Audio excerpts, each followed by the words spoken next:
আসসালামু আলাইকুম। এসএসসি 2026 সালে পরীক্ষার্থীরা তোমাদের রেজাল্ট কীভাবে তৈরি হচ্ছে সরাসরি আমি প্রমাণ সহকারে দেখাই দিব এবং তোমাদের রেজাল্ট কীভাবে তৈরি হয়েছে এই বিষয়টা দেখো আমি দেখাই দিতেছি।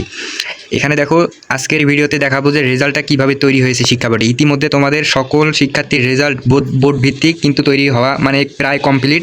আর কিছু সংখ্যক রেজাল্ট আছে, এটা কিন্তু শিক্ষা বোর্ডের কর্মকর্তারা তারা কম্পিউটারে শুধু সেভ করে রাখতেছে। তোমাদের রেজাল্ট কিন্তু ইতিমধ্যে তৈরি কমপ্লিট হয়ে গিয়েছে সকল শিক্ষা বোর্ডের। তো এখন দেখো রেজাল্টটা কীভাবে তৈরি হয়েছে। রেজাল্টটা মূলত তোমাদের দুইভাবে মানে দুই পর্যায়ে রেজাল্ট একত্রিত করে তোমাদের ফাইনাল একটা রেজাল্ট কিন্তু তৈরি হয়েছে। এখানে ফার্স্ট টাইমে তোমাদের দেখো লিখিত পরীক্ষার নম্বর, এইটা কিন্তু শিক্ষা বোর্ডের তৈরি হয় নাই, এইটা হচ্ছে সরাসরি এই দেখো লিখিত পরীক্ষার খাতা, এটা কিন্তু সরাসরি শিক্ষকেরা কিন্তু মূল্যায়ন করেছে। এই লিখিত পরীক্ষার খাতা শিক্ষকেরা মূল্যায়ন করার পরে এই যে শিক্ষা বোর্ডের কর্মকর্তা আছে এনাদের এখানে কিন্তু লিখিত খাতার যে নম্বরগুলো শুধু সেগুলোই, এখানে লিখিত খাতার নম্বরগুলো সেগুলোই শুধু শিক্ষা বোর্ডে চলে আসছে।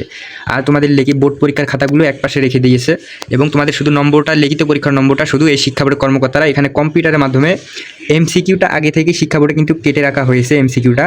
তো লিখিত পরীক্ষার খাতার নম্বরটা যখনই চলে আসছিল তখনই এই শিক্ষা বোর্ডের কর্মকর্তারা এখানে তোমাদের দুইটা রেজাল্ট একত্রিত করে এইখানে ফাইনাল একটা রেজাল্ট কিন্তু তারা তৈরি করেছে কম্পিউটারের মাধ্যমে। তো এমসিকিউটা কিন্তু আগে থেকেই শিক্ষা বোর্ডে কেটে রাখা হয় এবং পরবর্তীতে এই যে লিখিত পরীক্ষার নম্বরটা এগুলো কিন্তু সরাসরি শিক্ষা বোর্ডে চলে আসে। তখন তারা শিক্ষা বোর্ডের কর্মকর্তারা দুইটা রেজাল্ট একত্রিত করে ফাইনাল একটা রেজাল্ট তৈরি করে, এইভাবে ফাইনাল একটা রেজাল্ট কিন্তু তৈরি করে।